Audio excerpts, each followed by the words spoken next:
نحمده ونصلي ونسلم على رسوله الكريم اما بعد. نن درس قرآن کې د درویشتمې سپاره مکمله خلاصه بیانېږي. د دغه سپاره په شروع کې الله تعالی د امام الانبیاء رسول اکرم صلی الله علیه وسلم دا نبوت باندې دلیل بیان کړی ده. اعوذ بالله من الشیطان الرجیم. یاسین والقرآن الحکیم انک لمن المرسلین. په دغه آیاتو کې د نص قطعینا الله جل جلاله د رسول الله صلی الله علیه وسلم نبوت ثابتوي، او بیا الله تعالی د قران کریم بذات خود الله تعالی د قران کریم قسم خوري او دا وایي چې اے محبوبه، اے د ما محبوبه، ته یقینا د پیغمبرانو نه یې. او دا سورت یاسین کا کوم یو کس هم سهار دا سورت یاسین وای دی ټول ورځې کارونه به د دې لپاره بالکل ټیک وي او اسانه وي. واضرب لهم مثلا اصحاب القريه اذ جاءها المرسلون. دلته الله تعالی د درې رسولو تذکره الله تعالی بیان کړی ده، او دا الله تعالی یو بستی ته ورولېږل، خو الله تعالی د بستی نوم نه د اخیستی، تذکره نه ده کړې. قرآن کریم په دا باندې خاموشه ده، او درې کوم رسول چې دي د دې تذکره د دې نمونه هم الله تعالی نه دی بیان کړي. خو البته په بعض روایتو کې د بستی نوم هغه د انطاکیه، او د رسولانو چې کوم نمونه دي هغه صادق، صدوق او شلوم یا شمعون. دا درې نمونه دي. بیا دغه دوه رسول چې کوم وو، دوه پیغمبران، د الله تعالی یو بستی ته ورولېږل، او بیا بستی ول د دې خبره نه منله. بیا الله تعالی درم رسول دا هم د دوی د تایید او د دوی تقویت لپاره ورولېږه، خو یو خلکو بیا هم د دغه انکار وکړو، دغه خبره نه ومنله. وجاء من اقصى المدينه رجل يسعى قال يا قوم اتبعوا المرسلين.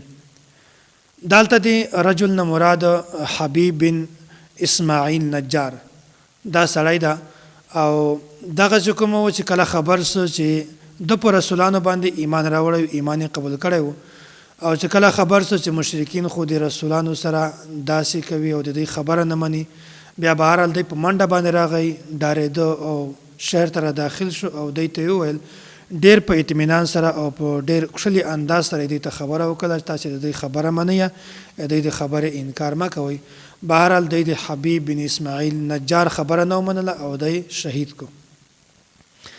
بیا الله تعالی مخته دا خبره بیانوي، وای حبیب بن نجار چې کوم و دغه الله تعالی د جنت خوشخبری ورکړه، او جنت ته خو سړی دوباره د قیامت پر ورځ پر پاسېدلو نه بعد چې حساب کتاب وشي، په هغه نه بعد انسان جنت ته داخليږي. خو دلته الله تعالی کله کله بعضې نیکو خلکو ته په دنیا کې هم په قبر کې هم ځنې د جنت داسې نعمتونه ورکي چې هغه په جنت سره تعبیر کوي، په دخول جنت سره هغه نعمتونه تعبیر کوي. نو داسې حبیب بن نجار د افسوس کاوه، د ارمان کاوه چې کاش د قوم ته پته لګېدلې وای چې ماته الله تعالی کوم کوم نعمتونه راکړي دي. بیا الله تعالی مخکې دا خبره بیانوي، اليوم نختم على افواههم وتكلمنا ايديهم وتشهد ارجلهم بما كانوا يكسبون. د قیامت پر ورځ به د انسان لاسونه، د انسان پښې، د انسان ژبه، دا به د انسان خلاف گواهی ورکوي. الله تعالی دلته بیانوي وای د دې په خلو باندې به مهر ولګیږي. د مهر نه مراد دا ده چې په هغه ورځ باندې به بیا د انسان خوله د په خپله مرضي باندې نه چلیږي، بلکې د الله تعالی په حکم به چلیږي چې انسان کوم غلط اعمال کړي وي، بیا هغه خوله به د انسان د یغو غلطو اعمالو گواهی ورکوي. داسې د انسان چې کوم اعضا وي، ټول اعضا د به د انسان خلاف گواهی ورکوي، او بیا به انسان په دغه وخت کې افسوس کوي او دا تمنا به کوي او ډېر سخت به پریشان وي چې دا د ما اعضا د ما خلاف گواهی ولې ورکوي. نو انسان ته په دنیا کې موقع ده که دی نیک اعمال وکړي، هغه د ته په کار باندې ورځي، او په آخرت کې که یو انسان دغه خواهش وکړي چې کاش زه دوباره بیا دنیا ته تللی وای یا ما نیک اعمال کړي وای، دا د ده خواهش به کله هم نه پوره کېږي. الله تعالی مخکې دا خبره بیانوي، اولم ير الانسان انا خلقناه من نطفه فاذا هو خصيم مبين. په مکه مکرمه کې یو مشرک عاص بن وائل دغه یو ورست اډوکې راواخسته، او دغه اډوکې ټوکړي ټوکړي بیا نبی علیه الصلاۃ والسلام ته وویل چې دغه ما ټوکړې ټوکړې کو ذره ذره شو، آیا دا به هم بیا الله تعالی د قیامت پر ورځ دوباره را پاسوي؟ بیا نبی علیه الصلاۃ والسلام ورته وویل تا خپل اول پیدایش ته ویر ده چې الله تعالی اول د نطفه نه پیدا کړلې، بیا نطفه وینه جوړه شوه، بیا غوښه وه، بیا ټوکړه وه، بیا الله تعالی ډوکې ور واچول، بیا سا ور واچوله چې یو الله تعالی اول د انسان بنیاد جوړوي، انسان جوړولو باندې قادر وي، نو دوباره انسان را بیدارول، دوباره د یغ بعثت په دا باندې الله تعالی به طریقه ولا قادر ده. دا صورت ختم شو. مختبل صورت صورت صافات. والصافات صفا فالزاجرات زجرا فالتاليات ذکرا. دلته الله تعالی د درې قسمه فرشتو قسمونه خوړلې دي. اول قسم الله تعالی دا خوري چې ما دې قسم په هغه فرشتو باندې چې هغه په صفونو کې ولاړ دي، او دوم نمبر په هغه فرشتي چې هغه ډان ټپټ او سپکول کوي، چې کوم شیاطین عالم بالا ته د تلګ کوشش کوي بیا به فرشتي هغه دی پورته نه پرېږدوي. او درم قسم هغه فرشتي چې هغه د الله تعالی ذکر کوي او عبادت کوي. دلته بعض خلک داسې وو چې ځنې به د فرشتو عبادت کوو او ځنې به دا وایي چې دا فرشتي دا د الله تعالی لورانې دي. بیا الله تعالی دلته قسم خوړلی دی د فرشتو او دا یې ویلي دي، دا خبرې بیانول مقصود دي چې د عبادت لایق دا صرف الله تعالی ده، او الله تعالی ته نه د بچانو ضرورت شته او نه د بچی ضرورت ده، بلکې که څوک صرف د ما عبادت وکړي دا سړی کامیاب ده، او که څوک د فرشتو عبادت وکړي یا داسې د بوتانو عبادت وکړي دا سړی د همیشه دپاره ناکام ده. اولئک لهم رزق معلوم. دلته الله تعالی د جنتیانو ذکر کړی دا وایي جنتیانو ته به جنت کې رزق او داسې نعمتونه ملاویږي. د څوک به دا شبهه نسي په ذهن کې پیدا کولی چې نن به موږ ته کم خوراک ملاو شي، یا به کم نعمت ملاو شي، یا به لږ ملاو شي، یا به کمزوری ملاو شي، بلکې الله تعالی دا خبره بیانوي وایي به همیشه رزق ملاویږي، همیشه به نعمتونه ورته ملاویږي، او د کم نعمت باره کې به څوک سوچ هم نشي کولی. بیا الله تعالی مخکې د جهنمیانو ذکر بیان کړی ده، وایي جهنمیانو ته په جهنم کې یوه داسې ونه زقوم دا به دوی ته ورکوي د خوراک دپاره چې هغه به ډېره زیاته ترخه وي او بدبوداره به وي، د هغې به ډېر سخت زیات بوی ځي، او دا به صرف د هغو د ازمایښت دپاره وي. او د دغې ونې چې کوم منډان دي دا به د شیاطینو د ویښتانو غوندې وي، د هغو چې کوم سر ده د هغو غوندې به د هغو شاخونه وي. بیا الله تعالی د حضرت نوح علیه السلام قصه بیان کړې ده، ولقد نادانا نوح فلنعم المجیبون. نوح علیه السلام د الله تعالی نه دعا وغوښتله، بیا الله تعالی د دعا قبوله کړه، بیا الله تعالی دی او د دې کوم د قوم والو مسلمانانو د خاندان والو د الله تعالی ټول بچ کړل، خو د دې کوم بچی و کنعان د الله تعالی غرق د کافر و مرتد. بیا داسې وشوه چې نوح علیه السلام په قوم باندې طوفان راغی، دوی غرق شول.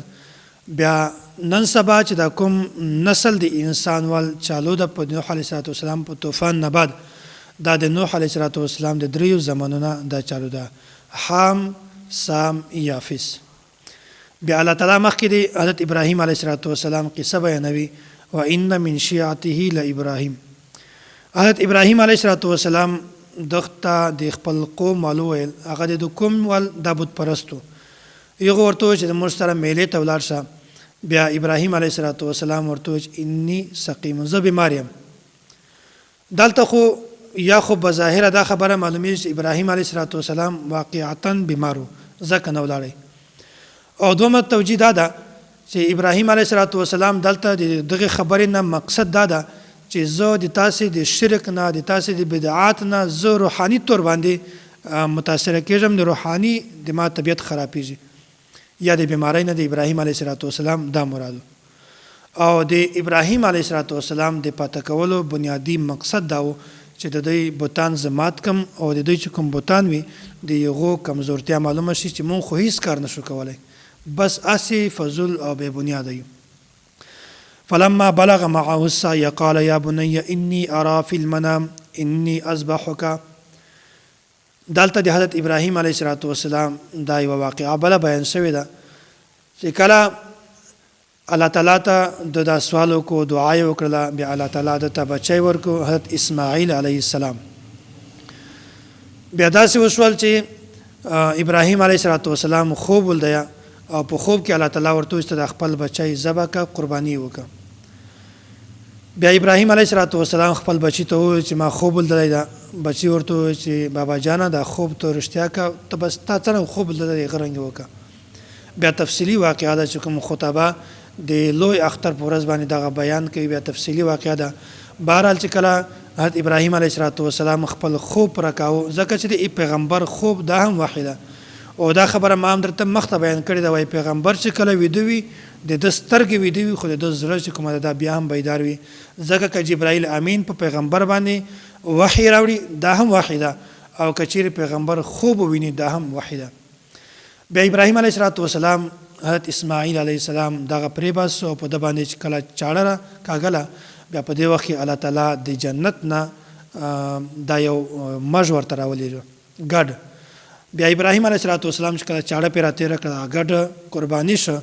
بیا په دې وخت کې ابراهیم علیه السلام خوشحاله شو چې ما قرباني الله تعالی قبول کړه. خو حقیقت کې اسماعیل علیه السلام بالکل الله تعالی صحیح بچت کو. خدا دې حضرت ابراهیم علیه السلام ازمایش و د امتحان الله تعالی د په امتحان کې کامیابی ور نصیب کړه. بیا حضرت یونس علیه السلام قصه دا په سورته یونس کې هم بیان شوی و او دلته هم د یغه واقعې مخته چې کومه حصہ دا بیانېږي. و ان یونس لمن المرسلین. حضرت یونس علیه السلام دغه یو بستی ته الله تعالی را لږلی و او یغ ته دعوت ورکړو خدای د دعوت نه انکار وکړو. یونس علیه السلام دا ورته ویل وای په 3 ورځو کې درېمه ورځ باندې با یا په درېمه ورځ نه بعد په تاسې باندې عذاب راځي. بیا داسې وشول چې یونس علیه السلام دغه قوم نه دغه بستی نه راوتی خو د الله تعالی د حکم نه بغیر خپل اجتهادي غلطي و د قوم نه راوتی. بیا په نه بعد شاته قوم د الله تعالی نه دعا وغوښتلې. بیا د الله تعالی ته زاری وکړه سوال یې وکړ چې یا الله دغه عذاب د خو مونږ بچ کولی شي ته. بیا الله تعالی د عذاب نه دی بچ کړل. دا هلته و چې عذاب اثرات له هلته ظاهر نه و. بیا الله تعالی په دې باندې عذاب نه راوست. بیا یونس علیه السلام مخته روانو په کشتۍ کې بیا کشتۍ خرابه شوله ودرېدله. بیا بهرحال تفصیلي واقعه ده چې قراندازي وشوله په کې حضرت یونس علیه السلام دی سمندر ته واچو. بیا په سمندر کې ماهي د حفاظت لپاره خپل خېټې ته تیر کړ او بیا څو ورځې یا څو وخت دی د ماهي په خېټه کې بیا هغه بهر ته سمندر بهر ته واچو. بیا الله پاک سوری په وکړ بیا یو ونه هلته پیدا کړه ورته. بهرحال ځینې خلک بیا دا وایي چې دا یونس علیه السلام دا د نبوت چې کومه فریضه په دا کې دنه کوتاهي شوې وه. دا خبره بالکل غلطه ده ځکه چې الله تعالی انتخاب د پیغمبر د الله تعالی انتخاب د پیغمبر نه کله هم داسې کوتاهي او داسې غلطي نشي کېدلی د دنه ګناه نشي کېدلی ځکه چې پیغمبران دا ټول معصوم دي او معصوم سړی نه کله هم ګناه نشي کېدلی او صحابه کرام دا ټول محفوظ دي او پیغمبر صحابینه چې کله ګناه وشي بیا الله تعالی د دا ګناه په نامه اعمال کې نه پاته کوي بلکې ختم کوي. نو د دې تفصیل چې کومه ده استاد محترم متکلم اسلام حضرت مولانا محمد الیاس ګومن حفظه الله دروس القرآن په دغه آیات په تفسیر کې نور مخته مزید څومره واقعه ده الله تعالی دلته بیان کړی ده. بیا د مکې چې کوم مشرکینو د دغه تردید الله تعالی بیان کړی ده. د مکې مشرکینو به دا ویل چې فرشتي د الله تعالی لورانې دي. بیا الله تعالی دلته دا خبره بیانوي وایي تاسې د شرم د وجې نه خپلې بچیانې قتل کوئ په دا باندې شرمېږئ چې د ما بچی پیدا شوی ده او بیا تاسې هغه بچیانې د الله تعالی دپاره ثابتوئ حالانکې الله تعالی دا بالکل یکتا ذات ته د ده نه څوک شریک شته او نه د الله تعالی لورانې شته او نه یې زمن شته نه الله تعالی ته د دغو ضرورت شته. بیا مخکې دا بل صورت صورت صاد اجعل الالهة الها واحده ان هذا لشیء عجاب. ابو طالب د نبی علیه السلام تر دا چې کله آخري وخت و بیا د ډېرې همدردۍ د نبی علیه السلام سره وي. بیا د مکې مشرکینو دا راغلل ابو طالب ته وویل چې ته محمد صلی الله علیه وسلم دا ته ورشه ورته ووایه چې د موږ په بتانو پسې د غلطې خبرې نه کوي بیا به مونږ دی په خپل دین باندې هم دی پرېږدو چې دی د خپل دین کوي خپل کار دی کوي نه به مونږ دته څه وایو نه دی مونږ بتانو ته څه وایي. بیا داسې ابو طالب نبی علیه السلام ته راغی او دا خبره یې ورته بیان کړه. نبی علیه السلام ورته وویل وایي زه تاسې ته دوی ته داسې کلمه نه وښوم چې هغه د دوی لپاره بهتره وي او عرب او عجم دا ټول به د دوی اتباع کوي. بهترینه کلمه ده. بیا نبی علیه الصلاۃ والسلام د توحید کلمه ورته بیان کړه، دوی انکار وکړو او دا یې وویل چې مونږ څنګه دا دومره معبود چې کوم مونږ د بتان دا ټول مونږ پرېږدو د یو خدای عبادت وکړو، دا د مونږ نه نشي کېدلی. بهرحال دوی دلته سرکشي وکړه او د نبی علیه الصلاۃ والسلام خبره دوی نه ومنله. بیا په دغه وخت کې د سورۃ صاد د ابتدایي آیاتونه را نازل شول. وهل اتاک نبأ الخصم، دلته الله تعالی د حضرت داود علیه السلام خبره بیان کړې ده. د حضرت داود علیه السلام نه اجتهادي لغزش شوی و. بیا الله تعالی دوه کسان ورولېږل چې هغه په دیوالو باندې ورټوپ کړل. بیا ورغله ورته چې موږ داسې معامله داسې فیصله راوکړه. داود علیه السلام په خپل عبادت خانه کې ناست و. بیا یې فیصله ورکړله چې کله دوی ولاړل په نه بعد داود علیه السلام پوه شو چې دا خو د ما امتحان و. بیا په سجده باندې پرېوته، د الله تعالی نه یې معافي وغوښته. خپل بهرحال دا خبره چې د داود علیه السلام نه کوم لغزش سوی، کومه اجتهادي غلطي وه، دا دلته قرآن کریم نه ده بیان کړې. بیا مخته سلیمان علیه السلام تذکره بیان شوی ده. ووهبنا لداود سلیمان نعم العبد انه اواب. سلیمان علیه السلام د جنگ دپاره آسان تیار کړي وو، اسپې تیارې کړې وې، ډېرې مضبوطې اسپې وې، ښکلې وې. بیا د یو ورځ وویل چې دا آسان ما ته راولئ چې زه معاینه وکړم. بیا بهرحال وخت لګېدو خو د ده نه مازدیګر لمونځ قضا شو. بیا وروسته د ډېر زیات افسوس وکړو، پریشانه و. بیا وایي دا آسان دوباره بیا ما ته راولئ چې کله یې ورته راوستل د الله تعالی په لاره کې قرباني کړل. بیا مخکې دا خبره الله تعالی بیان کړې ده د حضرت ایوب علیه السلام د بیمارۍ والا او د بیمارۍ نه وروسته بیا د شفا والا واقعه د الله تعالی بیان کړې ده. حضرت ایوب علیه السلام چې کله بیمار شو، بیا الله تعالی ورته ویل وایي ته داسې وکړه د خپله پښه په ځمکه باندې ووهه. بیا د هغې نه یوه چینه را پیدا شوله. بیا الله تعالی ورته وویل چې دا باندې ته غسل وکړه او دا اوبه وڅښه. بیا الله تعالی ده ته بلکل شفا ورکړه. بیا داسې وشول چې په شفا نه مخته د شیطان دا هغه ته راغی د حضرت ایوب علیه السلام ښځې ته او دا یې ورته وویل چې زه طبیب یم، د تا چې کوم خاونده د هغه زه علاج کولی شم، علاج یې کوم، خو چې کله ټیک ټاک شي بیا به دا وایي چې دا علاج شفا تا ورکړې ده. بهرحال دی خو خبره ورسره ومنله. بیا د خپل خاوند ته حضرت ایوب علیه السلام ته دا خبره بیان کړله. ایوب علیه السلام ته پته ولګېده دا خو شیطان ده. بیا ته غصه ورغله او ورته وویل چې ته ځکه چېرته ښه شومه بیا به تا زه سل لښتې وم. قسم یې وخوړ. بیا په انا بعد چې کله ایوب علیه السلام ته الله تعالی شفا ورکړله، بیا ده وویل چې ځکه چیرې خپله ښځه وامه قسم پوره کومه، خو دا خو بغیر بې ګناه نه ده، هسې به تکلیف ورته میلاو شي. او که چیرې زه قسم ماتومه بیا کفاره ده، حنس کېږم. په انا بعد الله تعالی دا یوه طریقه ورښوده چې ته داسې وکړه، سل وړې وړې لښتې یا داسې خرټې دا جمع کړه، په یو وار باندې خپلې ښځې په یو وار باندې ووهه، د تا قسم چې کومه ده دا به پوره شي. بیا الله تعالی مخکې بل صورت بیانوي، صورت زمر. په دا کې د مشرکینو چې کوم غلطې عقیدې دي د هغو تردید الله تعالی بیان کړی ده. مشرکینو دا خبره منله چې دا ټول کائنات د الله تعالی پیدا کړی ده، خو دوی داسې و چې ځینې به د بتانو عبادت کوو، ځینې به د فرشتو عبادت کوو. او دا یې ویل چې موږ د دغو عبادت ځکه کوو چې دا به خوشحاله شي او دا به بیا الله تعالی ته موږ ورنږدې کړي، یا به دا خوشحاله شي او دا به د موږ سفارش وکړي، شفاعت به وکړي. بیا الله تعالی دا خبره بیان کړې ده، وایي د عبادت لایق صرف یو زه یم، د ما نه بغیر که څوک هم د چا عبادت وکړي دا بالکل فضول ده او بیکاره ده. او بیا دلته الله تعالی دا خبره بیانوي، وایي د شفاعت لپاره دوه شرطونه دي. یو خدا شرط چې کوم کس شفاعت کوي، شفاعت کوونکی د دغه د الله تعالی طرف ته قبولیت وي، الله تعالی خواته د مقبول وي، بیا هغه سړی شفاعت کوي. او د کوم کس شفاعت کوي هغه کس به داسې وي چې هغه د مغفرت قابل وي. او دلته دا دواړه شرطونه چې کوم دي هغه مفقود دي، نه دوی د مغفرت قابل دي او چې کوم شفاعت و بوتان دي او نه دا الله تعالی ته ورنږدې دي، بلکې د دوی چې کوم عبادت ته دا بالکل بیکاره ده او فضول ده. بس خبره درته ختموم. اخري کې دا خبره ده چې د موحد او د مشرک مثال الله تعالی بیان کړی ده. وایي لکه څرنګه چې یو غلام وي، دا د یو غلام د ډیرو کسانو غلام وي. د ده مالکان ډېر وي، 5 مالکان وي، 4 مالکان وي، بیا دی که په یو وخت کې د یوه خبره مني، بیا د بل خبره مني، د بل خبره مني، بیا به دی سرګردانه وي، پریشانه به وي چې زه اوس د چا خبره ومنم، د چا خبره ومنم. داسې د مشرک مثال ده چې هغه د بتانو عبادت کوي، یو الله تعالی عبادت پرېږدوي، د هغه نه بغیر د نورو بتانو عبادت کوي، او دی همیشه سرګردانه وي، پریشانه وي چې زه به اوس څه وکړم. او که چېرته یو داسې غلام وي چې د هغه صرف یو مالک وي او دی د هغه خبره مني، بیا به دا سړی کله دا غلام کله هم پریشانه نه وي، بلکې همیشه به دی په سکون سره وي. نو داسې مثال د شرک ده او د توحید ده. که کوم کس د بتانو عبادت کوي دا به همیشه سرګردانه، همیشه پریشانه به وي، او که کوم کس صرف د الله تعالی عبادت کوي او دا سړی همیشه خوشحاله وي، او په دنیا کې به هم کامیابي او په آخرت کې به هم کامیابي. الله تعالی دې موږ تاسو ته په دې خبرو باندې د عمل کولو توفیق را نصیب کړي. واخر دعوانا ان الحمد لله رب العالمین.